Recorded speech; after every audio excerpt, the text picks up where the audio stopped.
అయితే అక్కడ మొత్తం కూడా అడవి అధ్యక్ష, పచ్చని అడవి మధ్యలో పంట పొలాల మధ్యలో మరి యొక్క డంప్ యార్డ్, అంటే డంప్ యార్డ్ కాకుండా వాళ్ళు ఏమంటున్నారంటే సాలిడ్ వేస్ట్ మేనేజ్మెంట్ ప్రాజెక్ట్ అంటున్నారు అధ్యక్ష. దీన్ని ఏర్పాటు చేయడానికి అన్ని విధాలుగా కార్యక్రమాలు అక్కడ చేస్తూ ఉన్నటువంటి సందర్భంలో మరి అక్కడ ఉన్నటువంటి రైతులందరూ కూడా మరి ఇవి మా భూములు, ఇక్కడ కనుక డంప్ యార్డ్ ఏర్పాటు చేస్తే మాకు ఇబ్బంది జరుగుతుంది, మాకు ఇది హార్టికల్చర్ హబ్గా ఉంది కాబట్టి ఈ హబ్లో మేమంతా కూడా కూరగాయలు పండించుకొని ఇప్పుడిప్పుడే ఆర్థికంగా పైకి వస్తున్నటువంటి సమయంలో ఈ డంప్ యార్డ్ తీసుకొచ్చి ఇక్కడ పెట్టినట్టయితే మాకు నష్టం జరుగుతుంది, ఇక్కడ వాటర్ పొల్యూషన్ అవుతుంది, ఎయిర్ పొల్యూషన్ అవుతుంది, మరి అక్కడ పక్షులు వచ్చేటువంటి వాటికి కూడా ఇబ్బంది అవుతుంది అని చెప్పేసి కూడా వారు వ్యతిరేకించడం జరుగుతోంది అధ్యక్ష.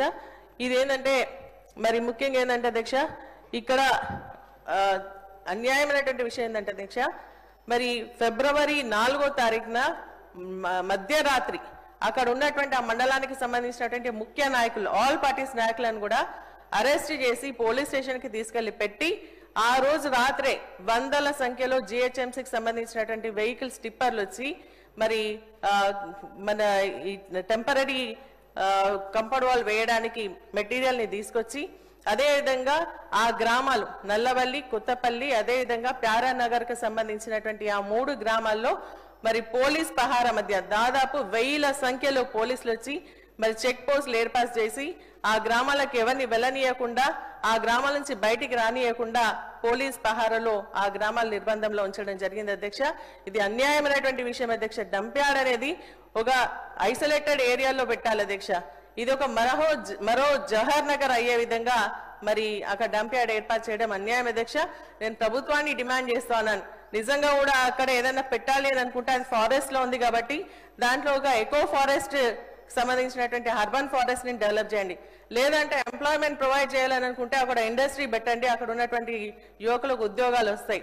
మరి లేదంటే అక్కడ ల్యాండ్ పట్టాదారులు చాలా మంది అక్కడ పక్కనంతా కూడా కబ్జాలో ఉన్నారు, లేదంటే వాళ్ళకన్నా ఇవ్వండి, కానీ ఇక్కడ డంప్ యార్డ్ తీసుకొచ్చేయడం వల్ల అన్యాయం జరుగుతుందని చెప్పేసి నేను తెలియజేస్తా ఉన్నాను అధ్యక్ష. కాబట్టి అది 144 సెక్షన్ పెట్టడం జరిగింది అధ్యక్ష. ఎంత అవసరం ఏముంది అధ్యక్ష నాకు అర్థం కావట్లేదు. రైతులకి సంబంధించి ప్రొటెస్ట్ చేసుకునేటువంటి అవకాశం కూడా కల్పిస్తలేరు. ఫిబ్రవరి 4th నుంచి ఇప్పటి వరకు కూడా అక్కడ ఉన్నటువంటి వాళ్ళంతా కూడా 47 days నుంచి రిలే నిరాహార దీక్ష చేస్తా ఉన్నారు అధ్యక్ష. ఇది డంప్ యార్డ్ పటాన్ చెరువుకి మరి నర్సాపూర్కి ఏం సంబంధం అని అనుకుంటుండొచ్చు అధ్యక్ష. ఇక్కడ అది హైట్ ఉన్నటువంటి ప్రాంతం అధ్యక్ష. మరి అక్కడ పడేటువంటి ప్రతి ఒక్క చుక్క నీరు మా నర్సాపూర్ రాయరావు చెరువుకి వస్తుంది అధ్యక్ష. దాదాపు 1000 ఎకరాలు మరి పండేటువంటి చెరువు. ఆ 1000 ఎకరాలే కాకుండా దాని కింద ఏంటంటే దాదాపు 3 మండలాలకు నీళ్ళు వెళ్తాయి అధ్యక్ష. రాయరావు చెరువు నిండిందంటే అక్కడ ఉన్నటువంటి 3 మండలాలకు వెళ్ళి మళ్ళీ మన మంజీరా నదిలో పడుతుంది అధ్యక్ష. కాబట్టి ఇక్కడ మా రాయరావు చెరువు అనేది చాలా ప్రకృతికి మంచి అనుకూలంగా ఉన్నటువంటి చెరువు అధ్యక్ష. అది ఎందుకంటే అది 2 కొండల మధ్యలో ఉంది. మరి అదేవిధంగా బ్యూటిఫికేషన్ చేస్తే బాగుంటుందని చెప్పేసి మేము ఆల్రెడీ ప్రభుత్వానికి కూడా నివేదికను ఇవ్వడం జరిగింది, అదొక ప్రపోజల్ ఇవ్వడం జరిగింది అధ్యక్ష.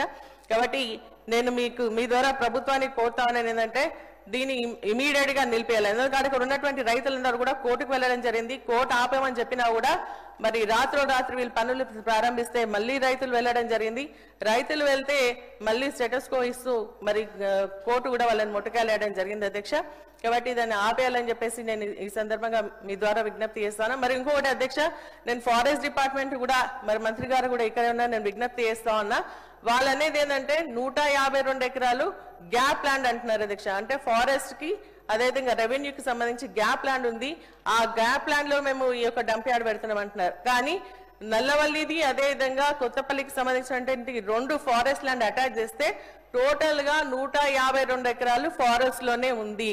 కాబట్టి దాన్ని సర్వే చేయించి మరి ఆ డంప్ యార్డ్ ని నిలుపుదల చేయాల్సిందిగా కోరుతాను. ఎందుకంటే మన నర్సాపూర్ నియోజకవర్గానికి మరి అదేవిధంగా 3 మండలాలకు ఎఫెక్ట్ అవుతుంది అధ్యక్ష ఇది. కాబట్టి ఇమీడియట్ గా కోర్టు అయితే ఇప్పుడు స్టే ఇచ్చింది, కానీ మళ్ళీ తర్వాత కూడా ఆ ఒక డంప్ యార్డ్ పనులను ఇమీడియట్ గా ఆపేయాలని చెప్పేసి దాన్ని క్యాన్సిల్ చేయాల్సిందిగా మీ ద్వారా మంత్రికి ప్రభుత్వానికి కోరుతాను అధ్యక్ష. Thank you.